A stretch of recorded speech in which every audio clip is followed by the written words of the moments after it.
welcome back to my YouTube channel 29 Nur TV. Oke, kali ini kita akan membuat konten tentang edukasi gizi lagi nih. Karena kemarin ada nih yang bertanya, bagaimana sih Bu kalau cara menaikkan berat badan? Nah, sebelumnya kita harus tahu dulu ya berapa berat badan ideal kita sesuai dengan tinggi badan. Nah, ukuran dari berat badan ideal ini dimasukkan ke IMT. IMT untuk orang dewasa. Jadi apakah dia dalam kategori ambang yang normal ataukah kurang gitu ya. Nah, untuk yang normal itu IMT-nya ada di 18,5 sampai 25 ya. Nah, pertanyaannya bagaimana cara menghitung IMT ini sendiri? Nah, mungkin teman-teman di rumah bisa menghitung sendiri IMT-nya di rumah, yaitu sebelumnya diukur dulu ya berat badannya berapa, lalu diukur juga tinggi badannya berapa. Nah, kalau sudah tahu baru dimasukkan ke rumus, yaitu berat badan per tinggi badan.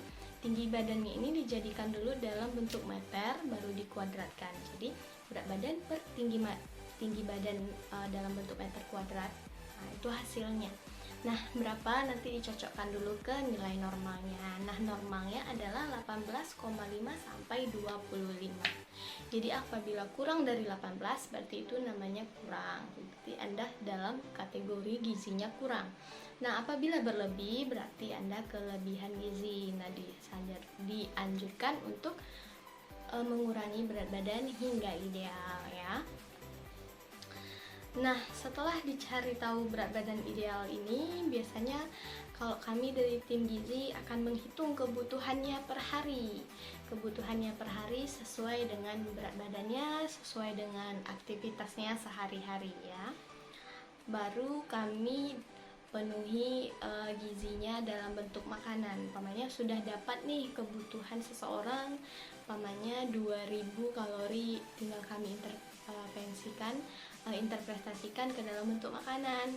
Tapi makan 3 kali sehari ini biasanya dalam bentuk makan yang dengan porsi yang besar sehingga memenuhi kebutuhan nutrisi seseorang tersebut. Nah, ini dinamakan diet tinggi energi dan tinggi protein. Jadi makanan yang kami sajikan atau menu-menu yang kami pilih itu biasanya tinggi protein dan tinggi energi ya, tinggi karbohidrat.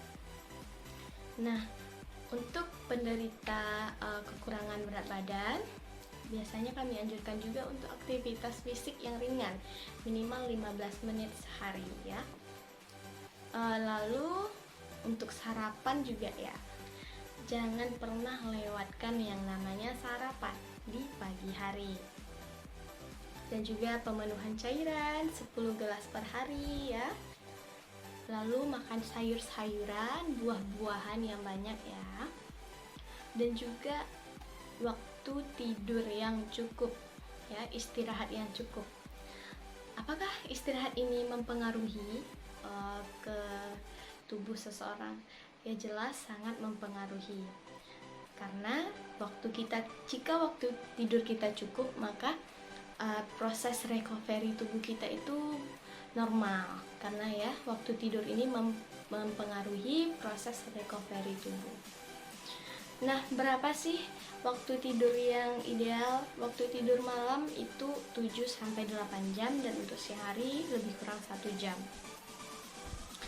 Nah, untuk para teman-teman yang mungkin sibuk tidak bisa memperhatikan berat badannya, mungkin kami sarankan konsultasi ke ahli gizi dan juga dimintakan menunya sehari-hari, disuruh hitungkan kebutuhannya sehari dan juga disuruh rancangan menunya untuk sehari seperti itu. Umpamanya kebutuhan teman-teman 2000 kalori, nanti ahli gizinya yang akan menentukan menunya yang tinggi energi dan tinggi protein seperti yang saya bilang tadi. So, itulah cara menaikkan berat badan. Jadi teman-teman silakan mencobanya di rumah. Mudah-mudahan menghasilkan. Sekian dulu edukasi gizi tentang cara menaikkan berat badan kali ini. Terima kasih. Wassalamualaikum. Bye-bye. Sampai jumpa di konten selanjutnya.